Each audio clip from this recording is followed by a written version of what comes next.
নমস্কার বন্ধুরা, অনিফার্স world YouTube চ্যানেলে আপনাদেরকে স্বাগত। আজ আমরা আলোচনা করে নেব এসআইআর এর ফর্ম ফিল আপের অত্যন্ত গুরুত্বপূর্ণ এবং ছোট্ট একটি অংশকে নিয়ে। বিবাহিতা বা বিবাহিত, রিলেটিভ ইত্যাদি পার্টগুলি আমি পূর্বের ভিডিওতে অলরেডি আলোচনা করেছি। আর আজ পার্টিকুলারলি বলবো সেই জায়গাটাকে নিয়ে, যেই জায়গাটা অনেকেরই কিন্তু ফিল আপ করতে অসুবিধা হচ্ছে, সেই কারণে আমাকে কমেন্টে জানতে চেয়েছেন। তো আমরা পার্টিকুলারলি আলোচনা করব যে সমস্ত ভোটার বা নির্বাচকদের যাদের বাবা মায়ের 2002-এর ভোটার তালিকাতে নাম নেই, এমনকি সেই ভোটারের রক্তের সম্পর্কের যে আত্মীয়, মানে ঠাকুরদা অথবা ঠাকুমা, দাদু অথবা দিদা, কারোরই নাম 2002-এর ভোটার লিস্টে পাওয়া যাচ্ছে না। হতে পারে ওনাদের নাম মিসিং আছে, হতে পারে ওনাদের নাম 2002-এ নেই কিন্তু তার পরবর্তী সময়ে রয়েছে, বা ওনারা হয়তো 2002-এর পূর্বেই মৃত। সোজা কথায় বলতে গেলে 2002-এর ভোটার লিস্টে না আছে আপনার নাম, না আছে আপনার আত্মীয়ের কারো নাম। তো সেক্ষেত্রে আপনি কিভাবে এই এনিউমারেশন ফর্মটা ফিল আপ করবেন সেটা একটু দেখে নিন।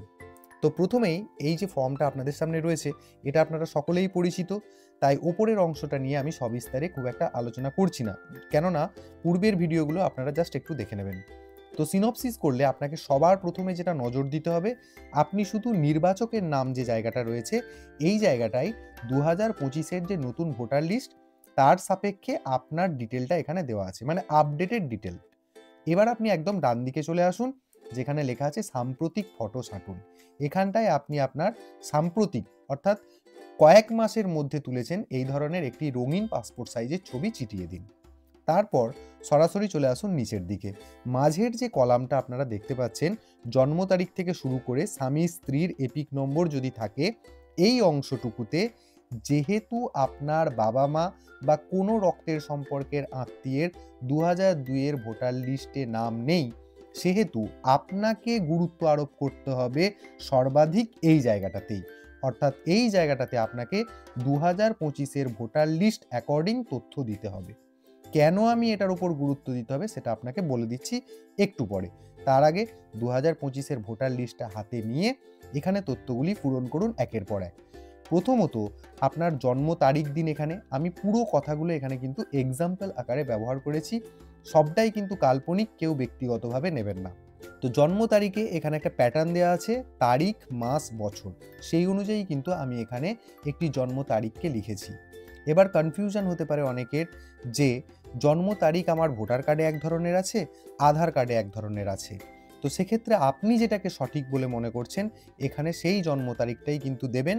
অবশ্যই সেটা কিন্তু তথ্য প্রামাণ্য বিষয়, মানে পরে যদি আপনাকে কখনো হিয়ারিং বা শুনানিতে ডাকা হয়, সেখানে যদি কোনো প্রশ্ন ওঠে, আপনি যেন তার সাপোর্টিভ ডকুমেন্টস দিতে পারেন। তো সেটা ভেবে কিন্তু এখানে জন্ম তারিখটা দিয়ে দিলেন। তারপর তার তলায় নিজের আধার নম্বর দেবেন, যদি না চান ফাঁকা রেখে দেবেন। আমি বলবো আপনাদের ক্ষেত্রে এখানে আধার নম্বরটা দিয়ে দিন। কেন দেবেন সেটাও বলছি, কারণ আপনি প্রথমেই যে বিষয়টা নিয়ে আলোচনা করার কথা বলছি, 2002-এ আপনার আত্মীয়ের কোনো নাম নেই, আপনারও নেই। তাহলে সেক্ষেত্রে আপনি যদি একটা এক্সট্রা ডকুমেন্টস ভারত সরকারের দেওয়া, সেটা যদি এখানে তার তথ্য দেন, সেটা আপনার ক্ষেত্রে ভালোই হবে। তারপর এখানে রয়েছে মোবাইল নম্বর, নিজের একটা অ্যাক্টিভ মোবাইল নাম্বার দিয়ে দিন, যাতে এসএমএসগুলো কিন্তু যাতায়াত করতে পারে। তো যাই হোক, এরপরে আপনি চলে আসুন কলামটাতে 4 নম্বরে, পিতার অথবা অভিভাবকের নাম। ধরে নিচ্ছি আপনি পুরুষ। আপনি যদি পুরুষ হন, এখানে আপনার বাবার নাম লিখতে হবে। কেমনভাবে? না, ওই 2025-এর ভোটার তালিকাটা আপনি সংগ্রহ করে রাখুন। দেখুন, ওখানে যেহেতু আপনার নাম আছে, আপনার আত্মীয়ের নামের পাশে কিন্তু, মানে যেখানে আত্মীয় কলামটা রয়েছে, সেই জায়গাতে দেখবেন হতে পারে আপনার বাবার নাম আছে বা আপনার মায়ের নাম আছে। যাই থাকুক না কেন, আপনাকে এই কলামটাতে লিখতে হবে আপনার বাবার নাম। মানে 2002-এর ভোটার লিস্টে আপনার নামের পাশে আত্মীয়ের জায়গায় যদি বাবার নাম থাকে, তাহলে তো মিটেই গেল। ওখান থেকে দেখে দেখে যেমন বানান আছে আপনি এখানে লিখে দেবেন।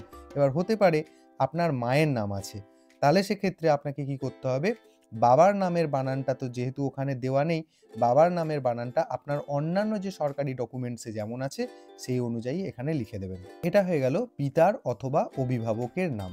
এবার অনেকেই প্রশ্ন করছেন যে পিতা এবং অভিভাবকের মধ্যে আমি পিতাকে বাদ দিয়ে কেন অভিভাবকের নাম লিখব না? কারণ অনেক ক্ষেত্রে হয় কি, বিবাহিতা মহিলাদের ক্ষেত্রে স্বামীকে অভিভাবক বলে মানা হয়। তো তো সেক্ষেত্রে আমি ওই গল্পতে কিন্তু যাচ্ছি না, যেহেতু আমাদের টপিক ওটা নয়। তো আপনি সিম্পলি সোজা কথায় যেটা একদম বলতে গেলে ভোটার লিস্ট দেখে আপনি বাবার নামটা এখানে লিখুন। আপনি মায়ের নাম লেখার কিন্তু জায়গা পাবেন নিচে। তাহলে বাবার নাম লেখা হয়ে গেল।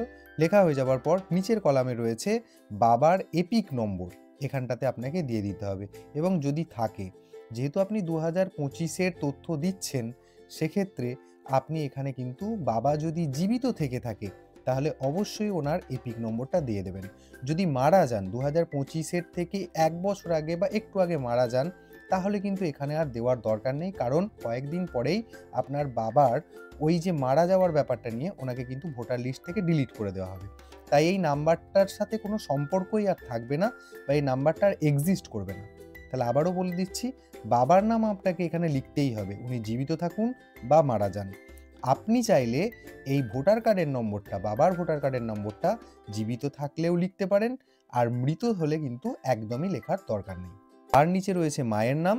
ঠিক একইভাবে আপনি মায়ের ভোটার কার্ডটা হাতে নিন, বা 2025-এর যে ভোটার লিস্ট আছে সেখানে তো আপনার মায়ের নামও থাকবে, ঠিক সেই অ্যাকর্ডিং তার নামের যা বানান আছে এখানে এটা লিখে দিন। দেখুন আমি এখানে লিখেছি তমুক মাইতি সরকার। তাহলে এখানে আপনার বাবার নাম অমুক মাইতি, এখানে তমুক মাইতি সরকার, নিশ্চয়ই আর বলার অপেক্ষা রাখে না। এই সরকারটা হচ্ছে আপনার মামা বাড়ির পদবি, যেটা আপনার মা এখনও রেখেছেন। তো এগুলো নিয়ে বিশেষ কিছু ভাবনার দরকার নেই।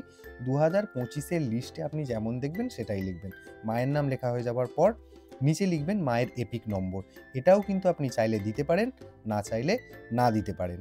যদি 2025-এর লিস্টে দেখেন যে রয়েছে, তাহলে দেবেন। 2025-এর লিস্ট মানে এখানে থাকারই কথা, কিন্তু হতে পারে কারো কারো মা গত হয়েছেন বা মারা গেছেন। সেক্ষেত্রে আপনি শুধু মায়ের নামটা লিখবেন, নিজের মন গড়া তথ্য নয়, যে কোনো একটা ডকুমেন্টস যেটা আপনার কাছে রয়েছে, এক্সিস্ট করছে এখনও মায়ের, সেখান থেকে দেখে মায়ের নামটা এখানে লিখবেন। আর একইভাবে যদি উনি মৃতা হন, তাহলে আর ওনার এপিক নম্বর দেওয়ার কোনো প্রয়োজন পড়বে না। এটা চলে গেল। তো এর পরের কলামে রয়েছে স্বামী অথবা স্ত্রীর নাম যদি থাকে। শেষকালে আপনাদেরকে বলে দিই, এই যে স্বামী স্ত্রীর ব্যাপারটা না, এটা কিন্তু একদমই গুরুত্বহীন, কারণ দুটোতেই দেখুন লেখা আছে যদি থাকে। মানে কেউ যদি মনে করেন আপনার স্বামী রয়েছে অথবা স্ত্রী রয়েছে, তা সত্ত্বেও, এবং তাদের ভোটার কার্ডে নাম রয়েছে বা ভোটার লিস্টে নাম রয়েছে, তা সত্ত্বেও যদি মনে করেন আপনি দেবেন না, তো না দেবেন, এটা নিয়ে কিন্তু কিচ্ছু এসে যায় না। তাহলে যদি আপনি বিবাহিত হন, তাহলে এই জায়গায় আপনার স্ত্রীর নাম দিন, আর যদি আপনি বিবাহিতা হন, তাহলে এই জায়গায় আপনার স্বামীর নাম দিন। তাহলে তার নিচের বক্সটাতে আপনাকে কি করতে হবে, স্বামী আর স্ত্রী যাই দেন না কেন, তার ভোটার কার্ডের নাম্বারটা এখানে লিখে দিতে হবে। সবটাই কিন্তু ঐচ্ছিক ব্যাপার। স্বামী আর স্ত্রী নিয়ে যে কলাম দুটি দেওয়া রয়েছে, তাদের যে দুটি তথ্য এখানে চাওয়া হয়েছে, পুরোটাই কিন্তু ঐচ্ছিক। থাকলে দিতে পারেন, না থাকলে না দেবেন, থাকলেও না দিতে পারেন। তো 2025-এর ব্যাপারটা কিন্তু মিটে গেল। এটা কিন্তু প্রত্যেকের ক্ষেত্রে বাধ্যতামূলক ফিল্ড। আপনার 2002-এ নাম আছে কি নেই, আপনার বাবার আছে কি নেই, এই সমস্ত কিছু ভুলে গিয়ে একটা জিনিস আপনাকে মাথায় রাখতে হবে, এসআইআর ফর্ম ফিল আপ আপনি যখন করছেন, 2025-এর তথ্য আপনাকে দিতেই হবে। এটাকে অ্যাভয়েড করে আপনি অন্য কোনো জায়গা ফিল আপ করতে পারবেন না। এটা ফিল আপ করার পর বাদবাকি ক্রাইটেরিয়াগুলো এক এক করে আসতে থাকে। তো এবার চলে আসি আমরা 2002-এর তথ্য যে জায়গাটায় ফিল আপ করতে হবে সেই জায়গাটাতে। এখানে দুটো পোর্শন দেওয়া হয়েছে, একটা লেফট সাইড, একটা রাইট সাইড। তো আপনাদের ক্ষেত্রে কি করতে হবে, আপনাদের বলতে এখানে আমি বলতে চাইছি 2002-এর লিস্টে আপনার বাবার নাম অথবা আপনার মায়ের নাম, আপনার ঠাকুরদার নাম বা আপনার ঠাকুমার নাম এবং আপনার নাম কারোরই কিন্তু নেই। তাহলে সেক্ষেত্রে আপনাদের ক্ষেত্রে যেটা গুরুত্বপূর্ণ, সেটা হলো এই দুটো বক্সের কোনো অংশই আপনারা ফিল আপ করবেন না, সম্পূর্ণরূপে কিন্তু ফাঁকা রেখে দেবেন। কারণ এই দুটো জায়গা কেবল এবং কেবলমাত্র 2002-এর তথ্য যাদের রয়েছে তাদের জন্য। যাদের 2002-এর তথ্য নেই, তারা এই জায়গাটা সম্পূর্ণরূপে ফাঁকা রেখে দেবেন। এখানে প্রশ্ন আসবে, তাহলে আমার এসআইআর ফর্ম ফিল আপ করা এটা তো ইনকমপ্লিট রয়ে গেল। ইয়েস, ইনকমপ্লিট রয়ে গেল, কারণ আপনি প্রথমেই ইনকমপ্লিট। তার কারণ 2002-এ অ্যাটলিস্ট আপনার বাবা মায়ের নাম থাকা দরকার ছিল, তবেই কিন্তু এখানে একটা লিঙ্কেজ বা সম্পর্ক স্থাপনের জায়গা তৈরি হতো। কিন্তু সেটা যেহেতু প্রথম থেকেই নেই, তাই আর এই 2002-এর জায়গা ইনকমপ্লিট থাকলেও আপনার সেটা নিয়ে কিন্তু আর ভাবার দরকার নেই। তাহলে এর ফল কি, আপনি যেহেতু 2002-এর কোনো তথ্যই আপনার পরিবারের বা নিজের দিতে পারছেন না, আপনাকে সিম্পলি হিয়ারিং করা হবে। হিয়ারিংয়েতে সেখানে গিয়ে আপনি সন্তুষ্টিমূলক যে কাগজের লিস্ট নির্বাচন কমিশন থেকে দেওয়া হয়েছে, তার মধ্যে থেকে যেগুলো দেখানোর দরকার আপনাকে সেগুলো দেখাতে হবে। তাহলে এই জায়গাটা আশা করেই আপনাদের কাছে ক্লিয়ার হয়ে গেছে। ২০০২ এ নিজের এবং পরিবারের যদি কারোর নাম না খুঁজে পান, আপনাদেরকে শুধুমাত্র ২০২৫ এর জায়গাটা পূরণ করতে হবে এবং নিজের একটি ফটো চেটাতে হবে।